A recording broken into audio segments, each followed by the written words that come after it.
We just Hello, need, campers, and welcome to the newest installment of ND Summer Camp with your hosts and camp counselors, Dr. Holly Kendra. And Dr. Rachel Winstedt.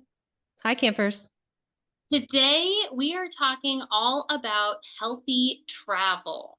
So, traveling happens a lot in the summer.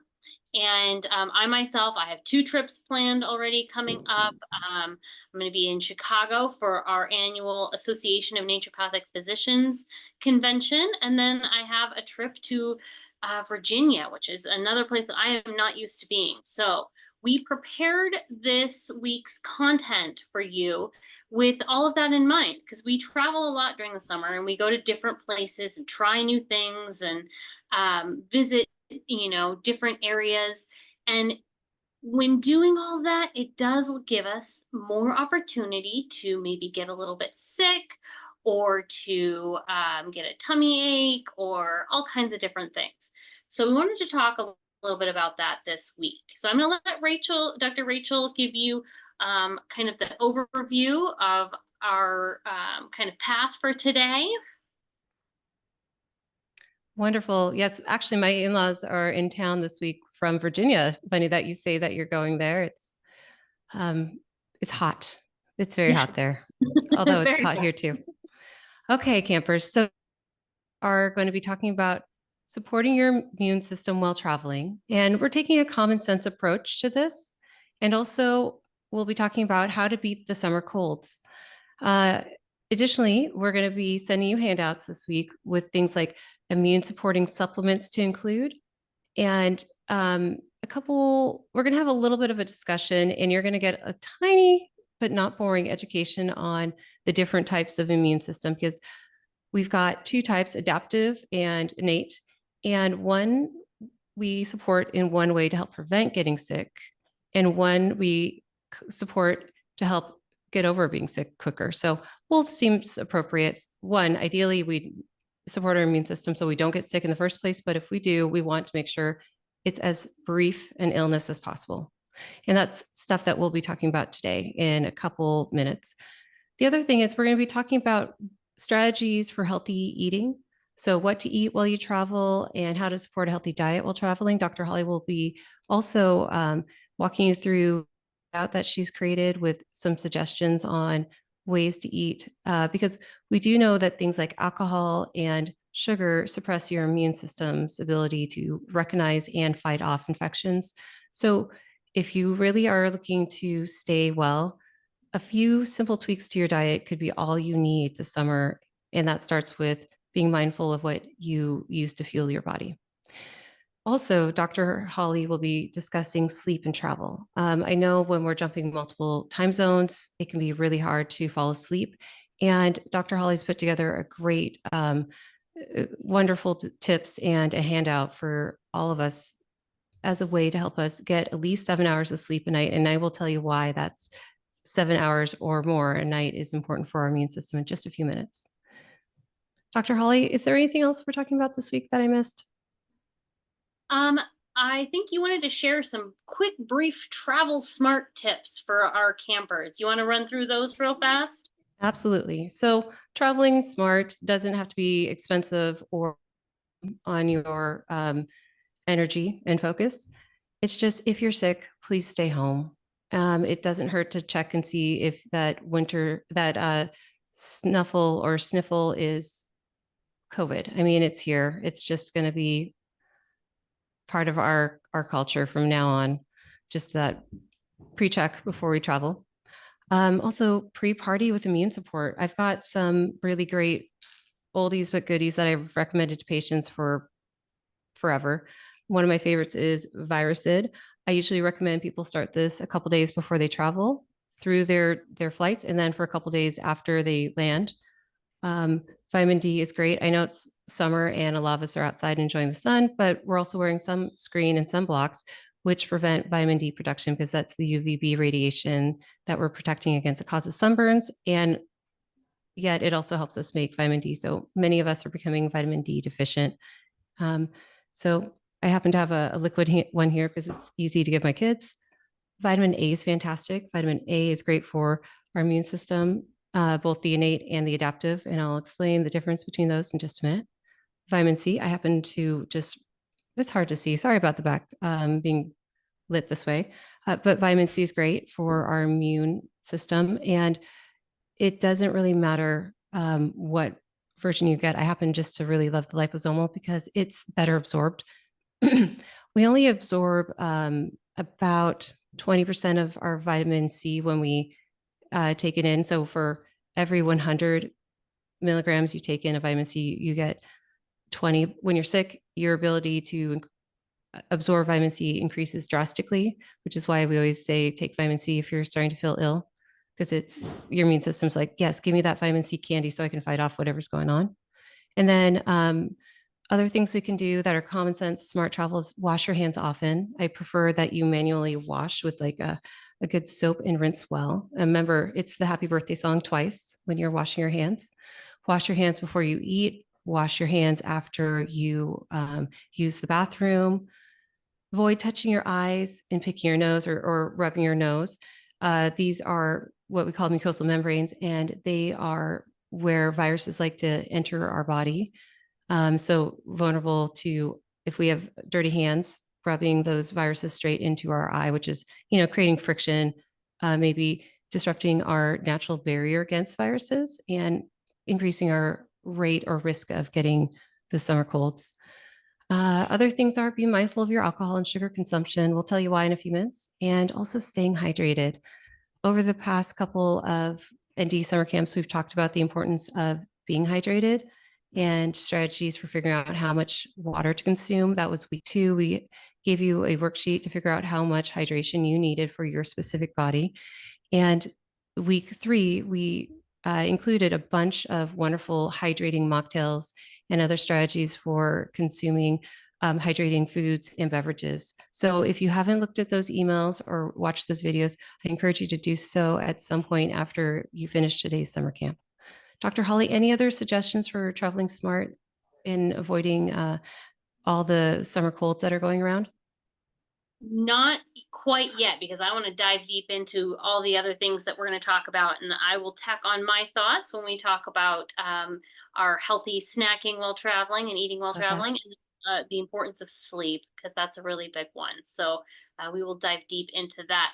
But if our campers are ready, I say stay tuned. We'll be right back with a little bit of knowledge on the immune system. Yeah, let's do it. I mean, maybe not as fun as making friendship bracelets at camp, but definitely important. Learning. Learning. Okay, campers. So we're going to do what I have dubbed the wellness talk. And the whole idea is to help you not get sick. Like, that's the whole goal, to support your immune system. And also, I'm going to share with you some of the supplements, some of the nutrients to look at to speed up recovery from an illness. Okay, go ahead. So we are going to go ahead and discuss the immune system and health and wellness. We're going to talk about things that hurt our immune system and also things that help support our immune system. I'm not going to go into some to great detail on some of the things that support our immune system because Dr. Holly is going to address that in her talks. And we're going to kind of talk about the foundations of wellness and health and things that can help support your immune system before you are traveling. And also what to do if you start to feel sick. The World Health Organization defines wellness as the act of participating, to practicing healthy habits on a daily basis to attain better physical and mental health outcomes so that instead of just surviving, you're thriving. I mean, I'd love to thrive. It'd be a great thing. And to that end, we're going to figure out how to do immune wellness. So immune wellness is not really that complicated, but the systems in our body that help us be well are a little bit complicated. There's 2 systems, primary systems in our body for our immune system. There is the innate immune response, and then there's the adaptive immune response. We support the innate immune response as a proactive prevention of being ill. These are surveillance cells. These are things that help us help address viruses, bacteria, fungi, all those weird things that make us ill before we even know we're sick. And then our adaptive immune response is that side of our immune system that takes a little longer to kick in, but it's the side that we want to support when we actually do get sick, get that summer cold, get whatever illness that we have, because it's going to create a memory. And the next time we see that virus or that infection, bacteria, whatever it is, it's going to already have the blueprint, the plans to go and fight that infection. I mean, ideally, we wouldn't get sick in the first place, but let's talk about what these two sides mean and how we can better support it. So, our immune system is this huge, complicated network of cells and tissues and organs that work together to defend our body from attacks by foreign invaders. And foreign invaders are things like microbes, they're germs, they're tiny viruses, they're they're parasites, they're fungi. And our immune system's job is to help keep all these invaders out. And if they fail to do their job of keeping these invaders out, to then seek them out and destroy them. So some immune cells take all comers. I mean, it doesn't matter what it is. They're going to launch a attack and get rid of it. And they do it beautifully. I mean, it's just such a amazing thing. Even though you might feel like you're getting sick all the time, when we really take a step back and think about how many viruses, bacteria, parasites, and funguses are out in the world floating all around us, we are surprisingly healthy because our innate immune response is just so robust. But we can always support it to make it healthier. And a couple of things that we can do to support our innate immune response are eat foods that are high in vitamin A or take a vitamin A supplement. It helps strengthen those epithelial cells, so the barrier against viruses, bacteria, those microbes. I'm just going to say microbes in the future to mean the gathering of all those things, and then our body where it can make us sick. So a strong mucosal barrier or epithelial layer is great, and vitamin A is one of those beautiful nutrients that nature seems to really want us to have because it's that gorgeous orange color. You know, sweet potatoes, carrots, cantaloupe, any mangoes are in season right now. All these foods high in vitamin A or beta carotene is usually the form that we see in food. And it helps also, so it helps strengthen all these barriers, but it also helps support our adaptive immune response. It supports a bunch of cells that help mature our immune cells and helps us fight off viruses and recover quickly when we've already been ill. It supports something called natural killer cells and their activity. And this is a type of non-specific antibody that helps just seek out and destroy these microbes. Definitely something worth supporting just in general. So a good vitamin A supplement, again, it's going to help both sides. Vitamin C. I know that probably everyone's heard take vitamin C when you're sick. We want to make sure that we're enjoying lots of vitamin C rich foods. I'm going to tell you, when you were already sick, citrus fruit is not my favorite thing. So don't grab an orange for vitamin C. It also increases mucus production, just like dairy does. And if you're already like having a runny nose, adding in vitamin C will just make you more congested, make you more prone to rubbing your nose or rubbing your eyes and spread the illness to other people. So strawberries are high in vitamin C. There's a bunch of foods that are high in vitamin C that would be preferable, that won't make you more congested, something unfortunately that citrus does. And again, vitamin C is actually directly antiviral, and it supports immune cells to mature into their fighting form. Vitamin D. If you're concerned about vitamin D being low, go outside for 10, 15 minutes, either in the morning or in the afternoon with no sunblock on. 10, 15 minutes is more than enough. If you're in the northern latitudes, we know that we don't make vitamin D until later in the spring. So right now during summer is the perfect time. But please, after that 10, 15 minutes, go ahead, put sunblock on just to protect you from the UV radiation. Week 1 of ND Summer Camp, we talked about how to pick a good sunblock because there is certainly a lot of concerns for contamination with benzene and other not so great cancer causing agents, hormone disrupting agents in certain sunscreens. And we give some recommendations on what a safe sunscreen might look like. So that was week 1. So vitamin D is fantastic. It increases T cell production, which is really important for helping fight off viruses and all those microbial infections. And it's actually been shown to reduce the frequency of upper respiratory viruses, so the common cold, when you have adequate amounts of vitamin D. It actually strengthens our mucosal membranes, which are things that keep viruses outside of our body. Vitamin E is fantastic for improving our antibody response. And then B vitamins. There's a lot of B vitamins that help with energy and cellular production, but folate and vitamin B12 are both really important for us to be able to make white blood cells, which are the type of blood cell that is our army that helps go fight infections. And just if you've got lots of an appropriate amount of white blood cells in your body, it's going to be able to survey all over and preemptively eliminate microbes that could make you sick and ruin your summer plans. And then having an adequate amount of iron is really important. You don't even have to be anemic to have low iron levels. Ferritin is usually what I run for patients to see what their iron stores are.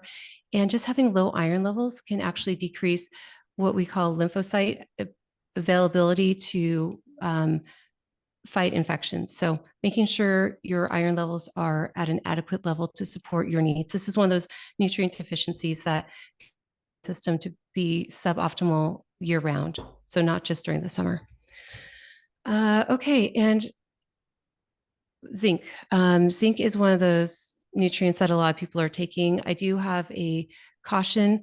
High doses of zinc can actually deplete copper, another critical nutrient for our body. So look at the handout. I've got some guidance of how much zinc is safe to take and also when you need to start taking a copper supplement or look for a zinc supplement that has copper and the appropriate ratio.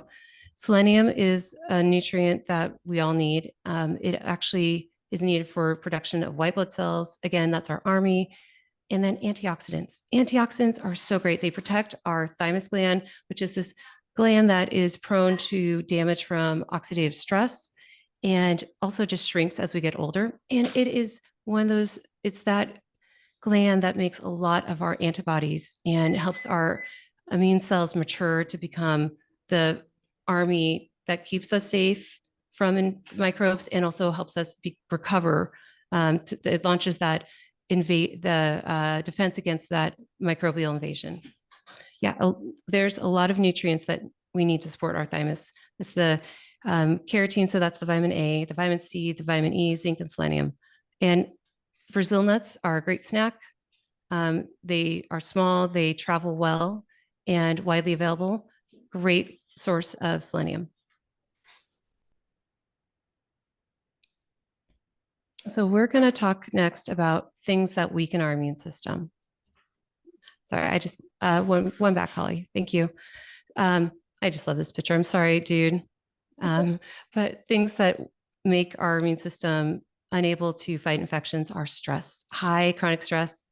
I don't know about you, but trying to get my family through an airport with 2 young kids, it's stressful. So I hope that that's not as stressful for you guys as it is for us. Poor dietary choices are something that is stressful for our body in general, but also help us get a cold because it tanks our immune system. Drinking too much alcohol is something that causes our immune system to not function well. It actually impedes our ability to clear things from our lungs. I mean, more than 2 drinks at a time, and we're starting to see a lot more respiratory infections. And also just suppresses our immune system, our immune cells in general. Sleep deprivation, getting less than 7 hours of sleep a night can cause us to have more frequent colds. And again, those nutrient deficiencies. So if we're eating a lot of fried food or not eating enough colorful fruits and vegetables, that will cause our immune system to not function well. It's one of the reasons why I love a good cup of coffee because coffee is a great antioxidant. We're going to go ahead and talk about things that strengthen our immune system. We're going to, one more, Dr. Holly, if you would you advance it one more for us? So, foundational immune wellness. This is something that really we should be doing every day just to keep our baseline strong. It's getting adequate sleep, eating a colorful diet full of antioxidant rich vegetables and fruits. I emphasize vegetables first because vegetables have both vitamins and minerals, and fruit is delicious and hydrating, but it only has vitamins. So that's why I say focus on vegetables before you focus on the fruit. And then drinking, get adequate hydration, lots of hydration, and avoid sugary drinks, which will suppress your immune system. And maybe might be mindful of your alcohol consumption because that, again, suppresses your immune system. Exercise actually is a good type of stress for our body and helps us strengthen our immune system. Stress levels, again, managing your stress. We have lots of resources for meditation and mindfulness, breathing exercises, journaling. There's so many wonderful things that can help your immune system be stronger because your stress levels are lower. And then just a good daily multivitamin is something I think people should be considering taking. And I don't just mean like a handful of a bunch of supplements. I mean, just a good quality multivitamin. And no, I don't think Centrum or other compressed tablets for the most part are a good multi. So something that's a little bit more natural, whole foods based multis are fantastic. I've got my favorites. Metacor from Orthomolecular is hands down one of my favorite multis. And it's all designed to help support energy production, which is good for having energy to enjoy our vacation. But in general, there have been studies that show this. Compressed tablets like Centrum, they tend to be hard to digest and pass through mostly intact through our system. So we're not getting the benefit of those multi. It's also why it drives me crazy when they use Centrum for these vitamin studies and then say nothing, it doesn't help. Well, yes, it doesn't help because you're not getting the nutrients because it's not adequately broken down and available to people to have the positive or negative effect. Okay, so we're going to just go ahead and talk about a couple of other things. Helpful supplements, just a high potency multivitamin and mineral formula is a great baseline for immune health. For vitamin C, generally a good guideline is 500 to 1,000 milligrams a day if you're sick. I'd increase that to 500 to 1,000 milligrams every couple of hours because when we're sick, our immune system tells our body, hey, increase the absorption rate for certain nutrients like vitamin C, and we tend to tolerate it. If you're not sick and you take more than 1,000 milligrams every 2 hours, you're going to, well, once or twice a day, you're going to end up getting diarrhea. So don't do that. Vitamin D, usually 2,000 IUs a day is adequate for most people, but please talk to your provider about your specific needs. There are easy blood tests to tell what you need. And there's a bunch of genetics that and other lifestyle factors that are in play for how much vitamin D you make and what's appropriate for you. Zinc. Zinc actually may shorten a cold. And 30 milligrams a day is actually quite a good heavy dose. And anyway, so taking a high dose, like 30 milligrams for a week is usually fine. But if you do it longer than 5 to 7 days, you should really consider adding in copper. And again, guidelines around safe zinc dosing is on the handout. I do want to say a lot of people find taking zinc causes an upset tummy. So take it in the middle of a big meal. I don't mean a salad. I mean, like if you're having a sandwich, eat half your sandwich, have your zinc pill, and then eat the rest of the sandwich. We're trying to just get enough food in your stomach that it's going to prevent the zinc tablet from touching that stomach wall, causing that nausea feeling. And then we've got a couple of plant allies that we're going to talk about next.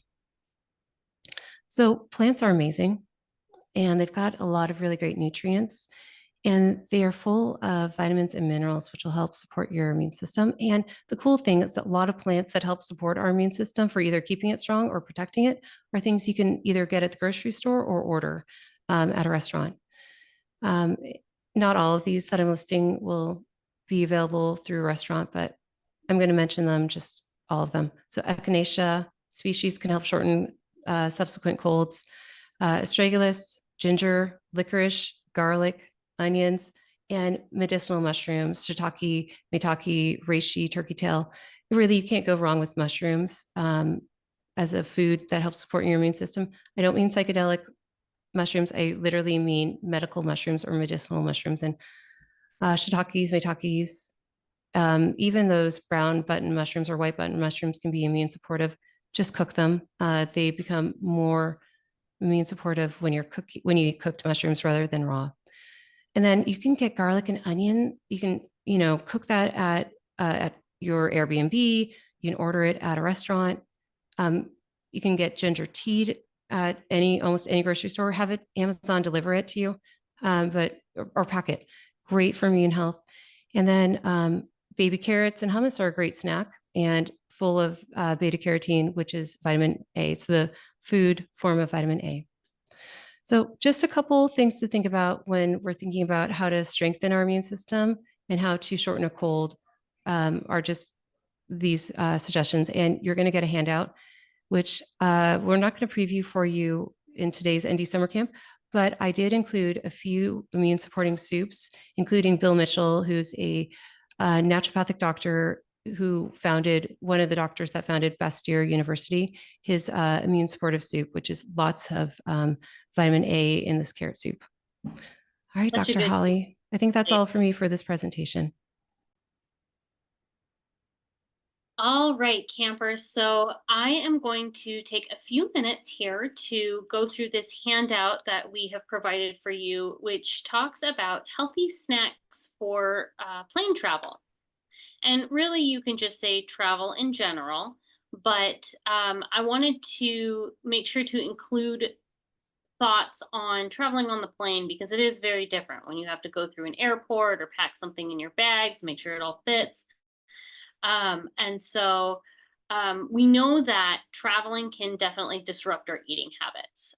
We are creatures of habit, and so when we're at home in our comfort zone, we have a pattern of eating. But if you're traveling all day, like for example, upcoming, I have a trip where I'm literally going to be either on a plane or in an airport for almost a full 24 hours. And so I'm going to have to think about how to eat and how to eat healthy and kind of stay on my eating plan. So it's important to make sure that when you're eating while traveling or snacking, you think about things like supporting that immune health, like Dr. Rachel just talked about, making sure that you're not eating a bunch of overly processed foods or carb-laden foods that, like full of sugar and other things that are going to contribute to the decline in your immune function. You want to maintain your energy levels. So make sure that you are eating foods that are going to keep you going. Or also, like if you're flying at night, if you have a red eye flight and you want to be able to sleep on the plane, you don't want to eat something that's going to keep you up. You want to try and prevent overeating. Now, a lot of us deal with snacking out of boredom. So that's something that you want to think about. You don't want to pack too many snacks so that you're just eating, and not thinking while you're eating. So don't overeat. And then you want to think about eating to reduce stress. And so managing stress in a healthy way is a very important, very close topic for me. And so I talk to people a lot about that, and wanting to make sure that you eat foods that are going to help not contribute to increasing stress, if that makes sense. So my favorite thing to do, plan ahead. You want to prepare your snacks ahead of time or know what areas of the airport you're going to encounter ahead of time so that you are well prepared in advance and can make those decisions ahead of time. So you're not trying to decide in the moment. A lot of times when we try to decide in the moment, we opt for things that are safe, easy, comforting, etc. And a lot of times that leads to highly processed foods, a lot of prepackaged things that are comfort foods, maybe even that occasional drink on the tarmac as well. So plan ahead and just kind of know what to expect. For example, if you're going through O'Hare, like I will be, hop on the website and look at the map of O'Hare and just see what kind of food options are available once you get through security. Staying hydrated. So make sure you're drinking plenty of water, kind of consulting those tips that we laid out for you earlier on during our summer camp. And once you get through security, I always recommend, I always bring my traveling water bottle. I always, always, always bring it. And once I get through security on the other side, that's the first thing I do is I go fill it up to make sure that I'm staying hydrated while traveling. I do want to Um, mention if you've yeah, got a stainless steel water bottle that can't compress with ascent and descent, you're going to want to burp it before you push up the straw feature because I've created water geysers not thinking about it on airplanes after ascent, being like, man, I need some water, pop up the straw. So yeah. burp it before you try to do the straw feature. Good tip. Good tip. Mine has a straw in it that doesn't go anywhere. So thankfully, I don't have to think about that. But that is a good tip because a lot of people don't have that. Um, and then as Dr. Rachel has talked about before, think about hydrating foods like fruits and vegetables. Now, there are areas in the airport where you can get fruit and vegetable snacks. So that's a great thing to look up ahead of time and make sure that you know where to find those. Packing smart, so choosing some non-perishable items that can go in your carry-on. Usually I like things like trail mixes, things like that. I've got a list coming for you below that we can look at. And then try and balance your nutrients, making sure that you're getting a mixture of protein, healthy fats, and then some complex carbs that'll keep you full and satisfied while you're traveling. One thing I do is I will pack collagen protein packets to dump into my hot coffee because Yeah. I'm a coffee drinker. I'm unapologetic about that. And I know almost anywhere I go, I can find a Starbucks, which is maybe not the best coffee in the world, but it's adequate and I know what I'm getting. And I can put protein with that collagen powder in any hot drink, or if you don't like coffee, tea. And then you're getting adequate protein, which is really important for your immune system. Yep. And it helps to keep you full too. It helps your body realize that it's good to go. So some healthy snack ideas. Fresh fruits and vegetables. So you can get sliced apples or pears, carrot and celery sticks, grapes and berries. These are really great to pack in little baggies or little containers and bring with you. Nuts and seeds, almonds and walnuts, pumpkins or sunflower seeds. These are really full of nutrients, a good source of protein and healthy fat. I love And to keep these fiber. on. And fiber. And they're good because, if you are somebody who likes to have something to kind of munch on for a period of time, this is a really good thing to keep on hand because your body naturally won't want to eat too many of them. I don't know about you, Dr. Rachel, but like I'll start munching on them and then I won't overeat on them because you feel full. You get that fullness signal from these. I would say pistachios, which I love, and also you have to open them, but then you get the shells all over the airport. I love pistachios. So good. Whole grains. So popcorn. Popcorn is an absolute favorite in our household, our family. So popcorn is something that we always like to take with us. If you're from the West Michigan area, we have a gas station here called Wesco, and they make popcorn there, and you can get these like giant bags of popcorn. And I do remember bringing a giant bag of Wesco popcorn on the plane once with my children. It was incredible. So it's Some hilarious. protein, it is some protein rich options. Um, Hard-boiled eggs, Greek yogurt, and protein bars. The Greek yogurt is a little bit questionable in some areas and some airports. I don't know if you, Dr. Rachel, saw the story about how somebody couldn't bring their peanut butter through, and we're going to get to nut butters in a minute. So those can be kind of questionable. For little kids, they do make the little squeeze pouches of yogurts. I've traveled with Um, those with young yeah, kids. those are good to go because they're within that size limit for the TSA. So my kiddos love to take those And when we. hummus. If it's the snack size ones that, where they come with the Mhm. pretzel thins, That's also Yeah. to say approved size. It just, you cannot open it until you're past screening.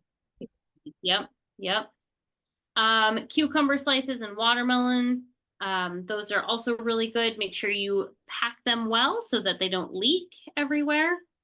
I like to make some little energy balls with oats and nut butter and things like raisins or craisins.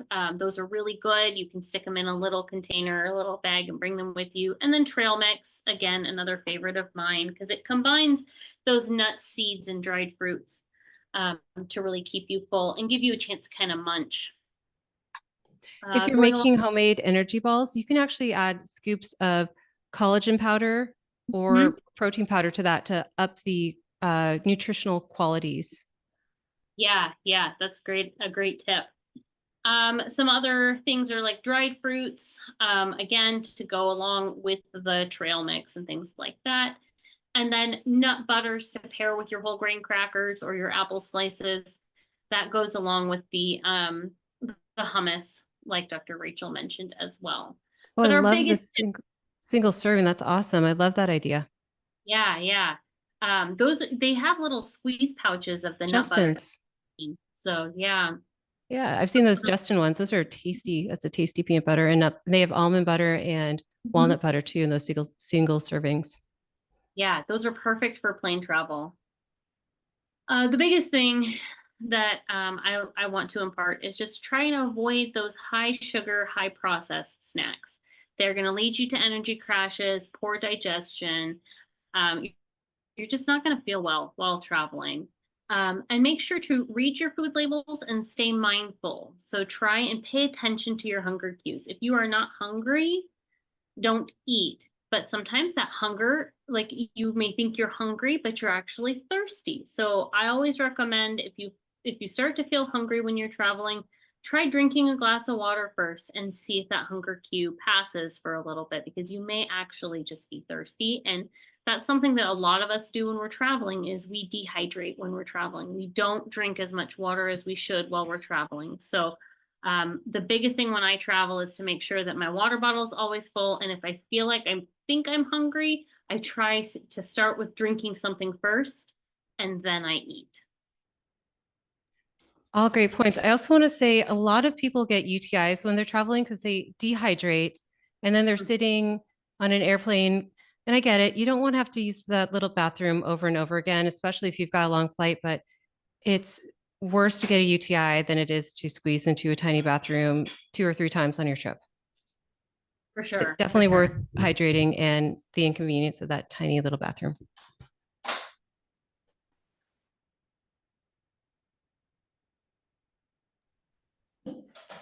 Okay, Dr. Holly, I can't wait to see what else you have in store for us around sleep. Right. Okay, Dr. Holly, I can't wait to hear what great advice you have for us around sleep. All right. So, one other incredibly important thing that I want to share with you all while we're talking about safe and healthy travel is the importance of sleep. Now, we know when we're traveling, our sleep gets incredibly disrupted. I've talked a couple times about my upcoming trip. So, for example, my big travel day where I'm spending all day either on planes or in the airport, my first flight leaves at 7 in the morning, which means I need to be at the airport at 5 in the morning. And then I don't get back to my home state of Michigan until almost midnight that night. And in that, I'm going to be shifting time zones. I'm going to be going from the central time zone to the Pacific time zone to the Eastern time zone. So my body is going to be all kinds of messed up. So sleep is really, really critical. So knowing that ahead of time, one of the things that I did is I purposefully took that following Monday off from anything so that I could try and reset my rhythm and get back to a healthy sleep cycle. But we know that if we are disrupted in our sleep, we get fatigue, we get cranky and grouchy, we are brain foggy, and we can't focus. So it's really important to try and tackle the sleep ahead of time while you're traveling to make sure that it doesn't lead to uh, further negativity down the road. So, my first big tip is to try and maintain your consistent sleep schedule. Keep that regular bedtime. Again, we are creatures of habit. We are humans. And so we even while at home, I always recommend to people that they go to bed at the same time every night and they wake up at the same time every morning, regardless of whether it's a weekday or a weekend. It's important to try and establish that consistency and have that bedtime. It's going to help you sleep better. So while you're traveling, try to keep that regular bedtime. I know that sometimes when we travel, we have different events and things that we're traveling for that will keep us up past our regular bedtime. But as much as you can on either end of that and around that, try and keep that regular bedtime. Then, if you are shifting time zones, try and make gradual adjustments to your body's time clock, your circadian rhythm. So you can start adjusting your sleep schedule before you leave. That's one of the big tips. Like um, first jump is only going 1 hour. So if I start getting up an hour earlier, it's going to help my shift. It's going to help my body shift back.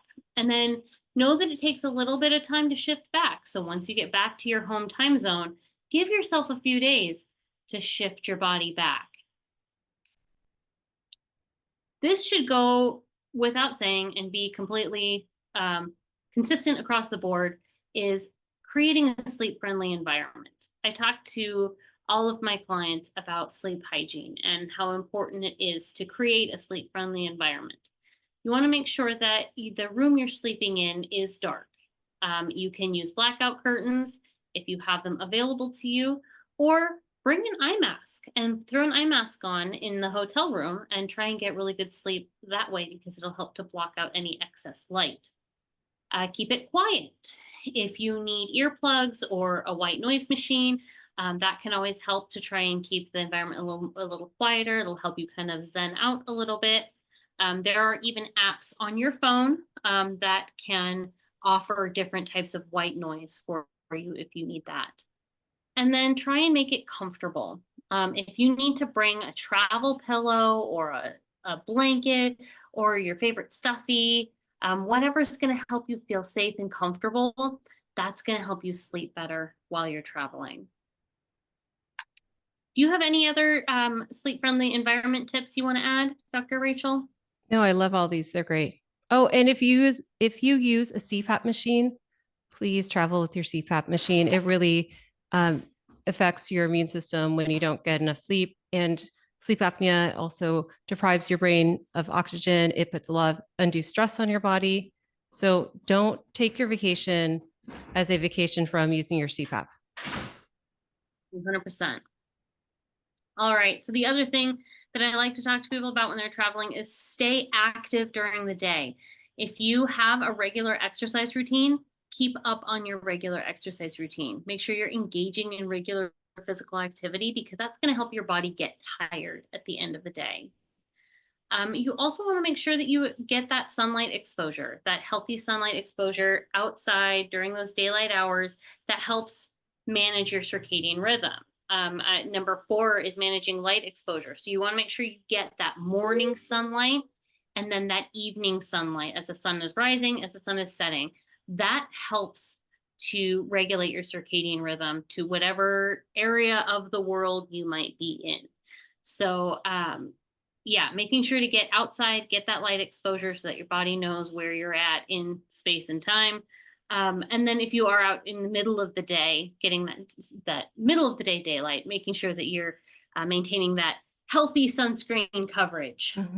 I also want to say, don't forget week 2 of ND summer camp. We talked about warning signs of heat stroke. So if you're going to be out in the sun, dehydration plus being too hot causes heat stroke, which can be potentially a fatal condition. So check out that presentation and those handouts for avoiding heat stroke and what to do if you think someone has heat stroke. Mm-hmm. And then just to tack on to the end of that evening light exposure, I do have a note in here about avoiding that blue light, that harmful blue light to your eyes in the evening, that artificial light from TVs, cell phones, computers, what have you, because that signals your brain to keep producing cortisol and to not produce melatonin. And we want to produce melatonin so that we can sleep.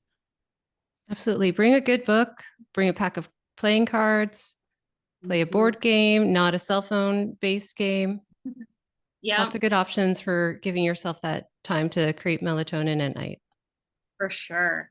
I mean, and that goes for at home too. Make sure that Oh, yeah. all these tips work for, sleep at home as well. So, if you're having trouble sleeping, take a look at some of these notes and try and give them a try and see what happens.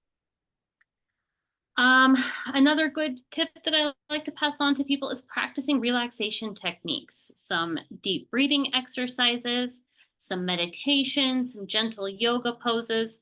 Those help to release our stress and tension, which generally are higher when we travel, and can help the body shift into a rest and digest state, which means that we're actually going to get some good sleep.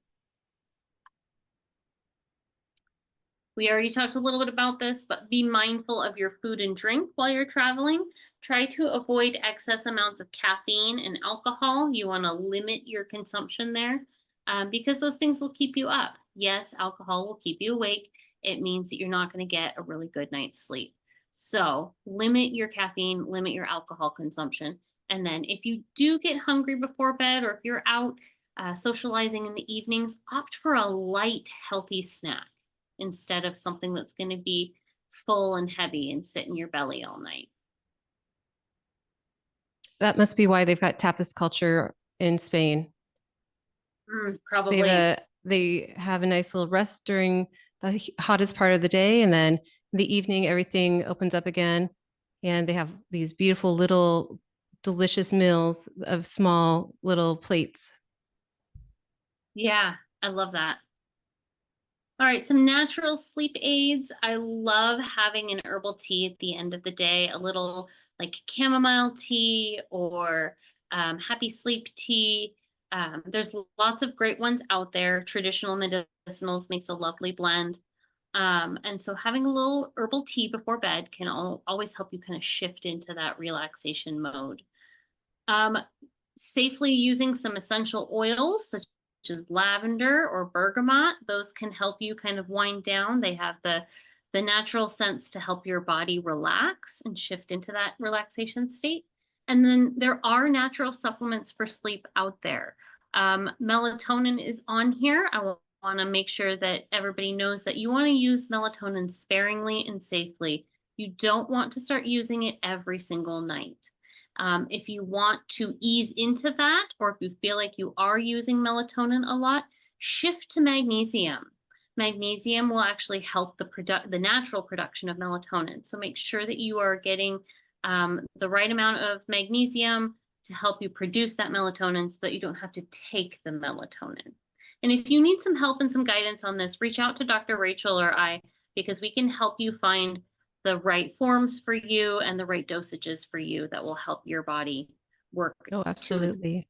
I've written level. several blogs about figuring out what form of magnesium to take for different things because they're not all created equal. And we Exactly. want you to have the best restorative sleep. I love Mhm. that suggestion, Dr. Holly. Absolutely great suggestion. Staying hydrated. We've talked a lot about hydration over the last few sessions here. Hydration is really important. So if your body is not hydrated, it can't function as well as it's supposed to. So just make sure that you're staying really well hydrated while you're traveling, and that will help you sleep as well. Limit your naps during the day. Again, this goes for even when you're at home as well. If you're going to take a nap, I'm telling you, the best naps are the cat naps that are like 15 minutes down and up. And then I don't know about you all, but if you take a cat nap, I feel way more energized and restored after a cat nap than I do if I fall asleep for an hour plus. So if you're going to take a nap, avoid napping late in the day because that's going to interfere with your nighttime sleep, and then keep it short. I know many successful people who take a 30-minute nap before they go out for the evening. And absolutely, it's my in-laws do it. Mhm. quick little rest and boom, they're ready to go. And they're two of the most energetic, healthy people you'll ever meet. Totally. I mean, I do it myself. I'm, 100%. I'll lay down, I'll set my timer for like 20 minutes, and then I'll pop right back up and I'll feel way more energized. So sometimes my brain just needs to shut down for a little bit, clear the cache, and then get back to work. It's like a So computer. You turned it off and turned it back on again, and magically it's all working. exactly. It's amazing.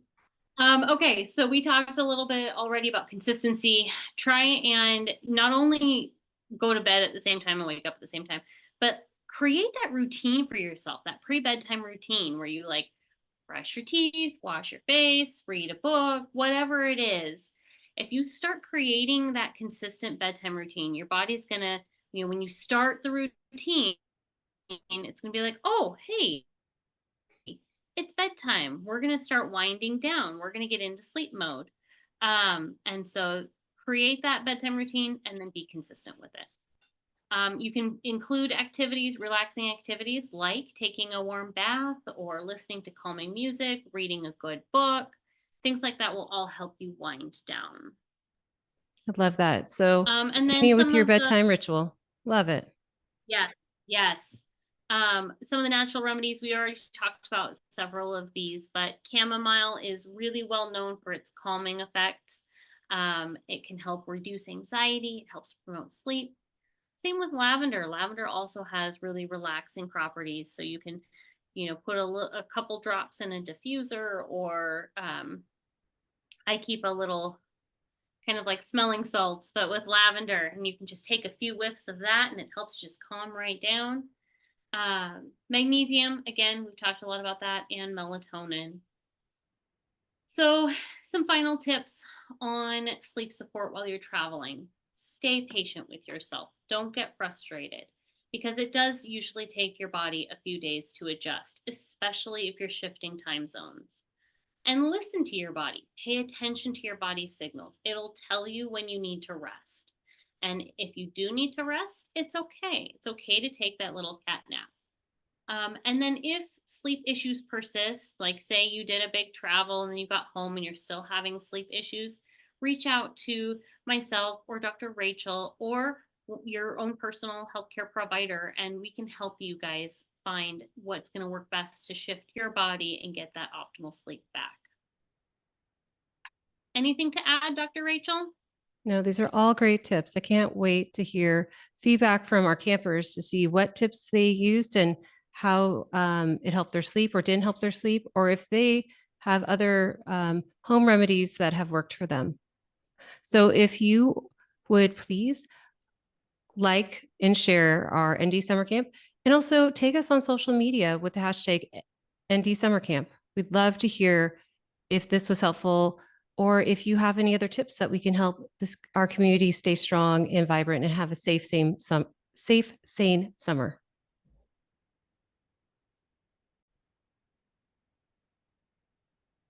Well, there you have it. That's week 4 of ND Summer Camp. Thank you, campers, for joining us this week. Well, we talked about how to travel safely, ND style.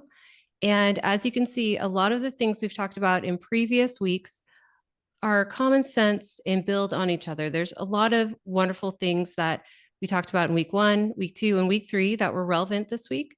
So go ahead, and if you haven't done so yet, revisit those ND summer camps and take a look at the handouts. We are putting these handouts together free for you guys because they're just great and valuable information that we think everyone needs to have a safe and sane summer.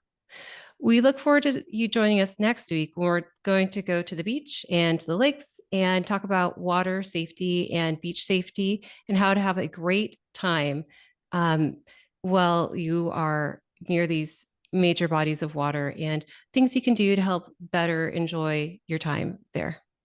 Dr. Holly, are you ready? Let's keep it going. All right. Yeah, Bye, campers. Talk with you next week.